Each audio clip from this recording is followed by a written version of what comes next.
Everybody's a love coach. Everybody's a dating coach. Everybody wants to challenge your manhood, tell you need to man up, show you how to do it, right? Everybody wants to do that. You know what? You don't need any of that. What you need is to believe in yourself and get up and do something about the emptiness in your life. That's all you need. Get up, go. Certainly, you know, everybody's got a little bit of information that they can offer to be helpful. Because God knows we're going to give you a ton of it just to make sure you're prepared for the experience that you're stepping into.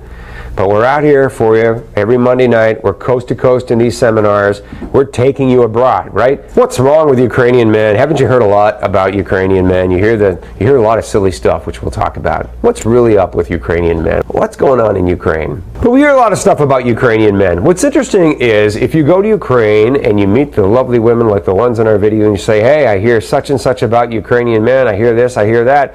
The Ukrainian women are likely to correct your perspective very politely and very respectfully. They'll say, hey, you know what? Wait a minute. It's not exactly what you've heard. There's a little more to it. And they'll share with you a perspective that's quite interesting. There are many, many, many fine Ukrainian men. Men that I admire, men that I love to hang out with, men that I consider friends, and men I feel incredibly privileged to know. So to understand Ukrainian women, you've got to take the time to understand Ukrainian men. Let's talk about the stereotypes a little bit, okay? The stereotypes are kind of silly. What do we hear? We hear that they're not healthy. We hear that they're bad husbands. We hear that they're angry and abusive. We hear those things. Certainly that's true in some cases in Ukraine, but there's much, much more going on with the men of Ukraine than the silly stereotypes that we've heard about them. I'm absolutely sure that people in Ukraine have heard stereotypes about American men as well. But they've heard good information about us, fortunately, and they're happy to meet us and expect to meet us and are excited to meet us. But what do we really know about Ukrainian men? Let's talk about the country of Ukraine. I mentioned to you the population disparity, right? Here's essentially what's going on in Ukraine. People in Ukraine can get an excellent university education. It's very affordable or it's free depending on how great your grades are. But high-level education, good education is very, very available to the men and the women of Ukraine. Isn't that great? So people can get chemical engineering degrees. They can get teaching degrees, they can get medical degrees, they can become doctors, they can become engineers, they can get those great degrees. The problem is there aren't enough jobs, and the jobs that are there do not pay very, very well. Money that is invested in Ukraine by the powers that be or from outside sources that's supposed to create infrastructure in Ukraine, therefore create jobs, gets sucked away into bank accounts or in various places. Corruption in Ukraine is very, very high, and therefore jobs are very, very low. So you have men and women who graduate with great degrees, but they find it difficult to either work in their chosen profession or to make money in their chosen profession. They're not making great money. They're struggling with the corruption in their country. They can't get ahead. They can't achieve their goals. And years go by with men in Ukraine not succeeding, not being able to create a family, afford a family, buy a flat, buy a car. Of course, some can. Of course, some have access. And some are lucky and some earn their way to an opportunity. But there are many, many, many men who don't find their way to that opportunity despite great qualifications, great education, great opportunity. And I'm going to tell you right now, there are plenty of people that I've met in Ukraine. Certainly a large number of women. And I'm telling you, a large number of men, if they came to America and had the kind of opportunity that we had, they would make the most of it. People in Ukraine would work very, very hard if given the opportunity to work hard. You have a situation in Ukraine where there's a lot of corruption and there isn't a lot of jobs. You have women in Ukraine who are frequently single moms. They raise their children by themselves. There's probably a very dedicated granny in there somewhere, but men in Ukraine will move on from relationships, start a new relationship, and not be supportive in their relationship with their previous child. This is a common part of Ukrainian culture. Again, it's really important to wrap our minds around the fact that there are good Ukrainian men, good Ukrainian dads, good Ukrainian grandfathers, etc., but there is, unfortunately, a significant number of men who move on. They're just not attached to those relationships, and they become detached from their children. Divorce is very easy to get in Ukraine. You can get a divorce in about 2 weeks in Ukraine, and men can move on very easily without any ties to their previous children. So you have a lot of men that are being raised by hardworking moms who are really, in many cases, overworked for very little money.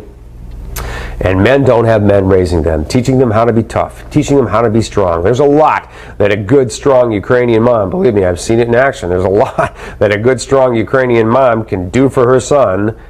But I'll tell you what, a dad has a special role in the life of a son, teaching a son how to be a man, how to deal, how to cope with adversity when it comes. And many men in Ukraine, some of them are very big, very masculine and very strong, but they don't have that reference. So what happens to men in Ukraine who are degreed but they can't find jobs, who can't make money, with little hope for the future and no faith in the system or government, what happens to the very good, very well-intended, altruistic men of Ukraine? What would happen to most men in a situation like that? What happens to them is they become disconnected. They become frustrated on a very deep and soulful level. They become despondent. They're not reacting anymore to the environment around them. They're depressed. And if they're not deeply depressed, they're still somewhat depressed because they're disengaged. They don't see a hope. They don't see a future. They don't see opportunity because, unfortunately, they find their future is swallowed up by the immense amount of corruption that goes on in Ukraine. Good men, good young men grow up to become very disconnected. So what do? They engage in a lot of escapist behaviors. They smoke. They drink. They do things that aren't healthy for them. Escapist behaviors, right? One thing I can say for Ukraine that's so interesting in this culture, people in Ukraine, really unlike Americans, our lives in America are very predictable and somewhat stable, and we will let large chunks of time go by without doing much of anything, because we're planning for the future, planning to do it next year, planning to do it 3 or 4 years from now. We're always looking ahead because we're reasonably assured that when we do that, what we want to do, the opportunity will always be there for us if we just decide to do it. People in Ukraine live in a very opposite fashion. They live for today. They live for right now. They're not thinking about tomorrow. They're not thinking about next year. They're thinking about today, right now. And I will say that many, many men in Ukraine are living today. I want to live today. I want to feel today. I want to go out, be with my friends, talk, and just exist today. I'm not going to plan because what good does it do? I'm not going to hope for the future because what good does that do? I'm just going to try and enjoy today. And that attitude manifests itself in a lot of behaviors that are just not healthy. So men in Ukraine will frequently smoke, they'll drink, and what do? When you're unhappy and you live in a country the size of Texas with 4 million more women than men, most of whom are very beautiful and available, right? They have relationships. Yeah, anyway, so it's just those escapist behaviors. You know, I'll talk sometimes about how you walk around in Ukraine at night, 12 o'clock at night, and you see groups of Ukrainian men, 12 or 13 or 14 of them, standing around in their Adidas t-shirts and their gold necklaces, drinking and smoking and talking to each other. And you think, man, you guys have the most beautiful women, right? But you're out here at 12 o'clock at night, go home to your women. But again, they're just engaging in living in today, living in the moment, living right now, hanging out with their friends, just finding pleasure today, finding reason to be happy today. And honestly, for people in America whose lives are so predictable that will waste large amounts of time doing nothing, it's quite refreshing and sobering to step into a culture where men behave this way. Men and women, people live very much for today. And I find personally that people in Ukraine maintain their personal relationships, their friendships, much better than people in America do. They'll get together today. They'll call you on the phone today. They'll meet for coffee today. They won't let it wait a month and keep putting something off because they want to exist and feel what they feel today. But of course, they're engaged in many of those escapist behaviors, many of which are harmful and detrimental to relationships. A lot of smoking, a lot of drinking, hanging out late at night, being depressed, having no future. There are many, many great Ukrainian men, many of them. There are men in Ukraine that I admire. There are professors, there are policemen, there are doctors, there are soldiers. There are many fine, strong, brave, masculine, good Ukrainian men. And I love to see them, watch them, and I'm privileged to know them. But the truth is, there are just as many men who are just lost. They're not bad men. They're just lost because they can't see a way into their future. And so they lean very heavily on their mothers for support, and their mothers give them all of their love and all of their life and their support. It's kind of a joke in Ukrainian culture that when a Ukrainian guy gets married, he's not necessarily looking for his wife, he's looking for his next mother because he wore the last one out.